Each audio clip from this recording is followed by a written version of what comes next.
Professor John Mearsheimer. Professor Mearsheimer, welcome back to Uncensored. Thank you, Piers. I'm glad to be here. How does this all end?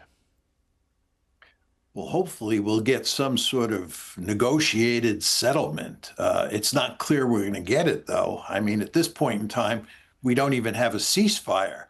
It looked for a while like we had a ceasefire, but that's broken down because the Americans decided they were going to continue to blockade the Strait, which is in effect blockading Iran. And the Iranians, who had opened the Strait for one day, reclosed it.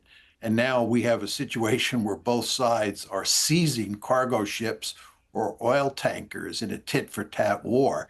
And we haven't even gotten back to the negotiating table. Hopefully that will happen.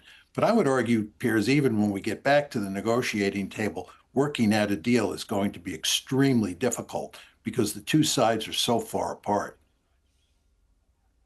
Right, and the crux of it is that after a number of different aspirations that were espoused by the Americans at the start of the war, including regime change and so on, they seem to have centered now the Trump administration on we have to stop Iran developing a nuclear weapon as the purpose for the war, which means that the victory can only be achieved if that is established. And you can only establish that, it seems to me, if you can be seen to have provably destroyed or have surrendered Iran's enriched uranium. If you don't get that result, I don't see how you can claim to have stopped them developing a nuclear weapon should they seek to do so. I think what you say is correct. There are two issues here, as you pointed out. One is eliminating nuclear enrichment capability altogether. And number two, getting the uranium that has been enriched up to 60% out of Iran. Those are going to be two extremely difficult tasks to do. I think they may be able to cut a deal where that 60% enriched uranium is moved out of Iran. But Iran is not going to give up its nuclear enrichment capability. And just to take this a step further, Piers, it's very important to understand that the nuclear enrichment issue is only one issue on the table.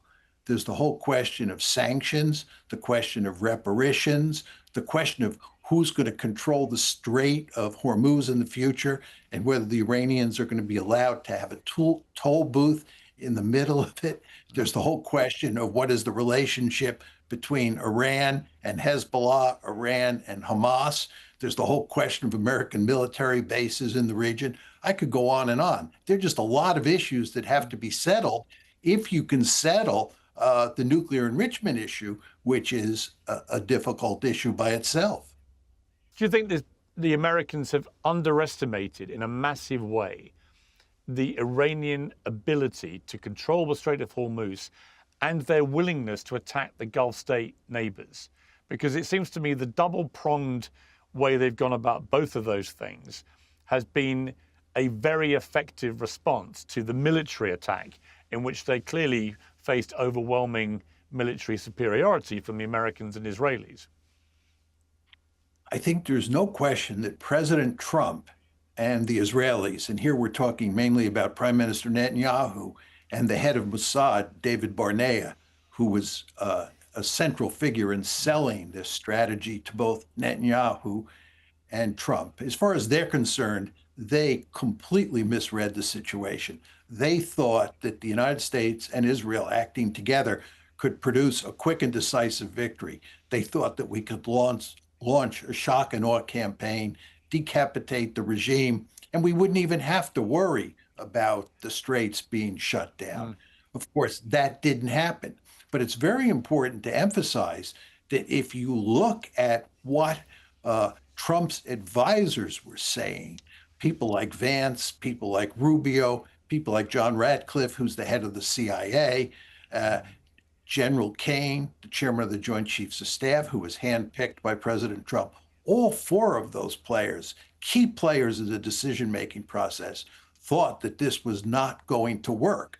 So it's really a case where President Trump and the Israelis on one side prevailed in the decision-making process, and we ended up in this disastrous war. In terms of the economic and political issues for President Trump now, which he'll be weighing up. They talk about the economic damage that the blockade, for example, is causing the Iranians, but it's also, of course, causing, the longer the Strait of Hormuz remains pretty well closed, massive economic issues, not just for America, but for everyone that uses that strait. But the political damage of the rising gas prices, rising energy prices generally, also the more slow burning rise in food prices because the fertilizer couldn't get through either. All this is politically very toxic for Donald Trump, isn't it? I mean, the polling already shows his approval rating hitting new lows. The number of Americans that oppose this war is rising. Those two numbers will only get worse for him as this goes on. And then he's got the midterms coming in November. What do you feel about the political fallout from this?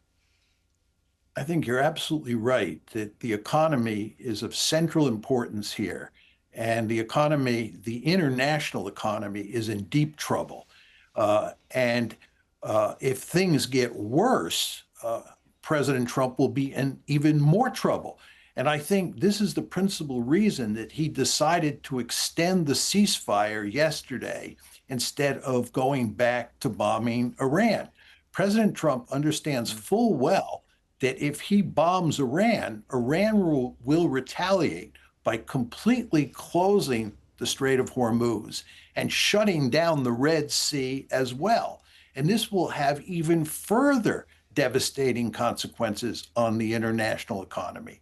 In fact, lots of people are arguing that we're in danger of moving into a world that looks like the Great Depression of the 1930s. So President Trump has a vested interest in settling this war as quickly as possible. In fact, if anything, he wanted to settle it yesterday, and that's why he extended the ceasefire. But the problem is he has no military option. He can't solve the problem with military force. Yeah, that is what's so fascinating about how this war has played out.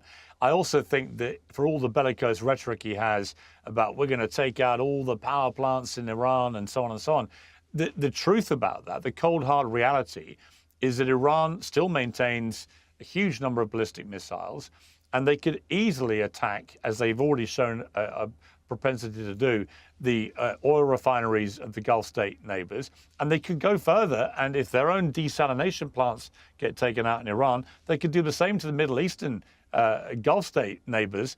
And if they did that, they could basically stop water supply in some of those states. I mean, it could be really incredibly serious, almost borderline apocalyptic for the people in those countries. Absolutely. There's no question about it. They can basically destroy all 6 of the Gulf states because they have the missile capability to do that. And again, as I said, they can shut down the Red Sea. You want to understand that a lot of Saudi oil is still getting out because the Saudis have built a pipeline away from the Persian Gulf toward the Red Sea. So Saudi oil is coming out through the Red Sea. If they shut down the Red Sea and that Saudi oil does not come out, and they shut down the Strait of Hormuz, and no oil, no fertilizer, no aluminum, no helium comes out of the Gulf, this will have devastating consequences for the international economy. And at the same time, you want to understand that if we do use military force against Iran, not only are they going to retaliate, but they're not going to throw up their hands and surrender.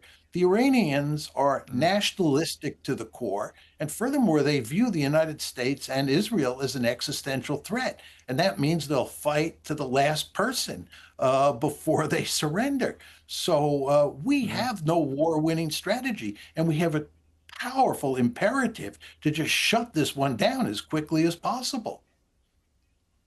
Yeah, I said the same thing on Fox last night on the 5. I just think Donald Trump should get out of this as best he can, as fast as he possibly can. I see no longer term way that this doesn't get a lot worse. Professor Mearsheimer, great to have you back. Thank you very much.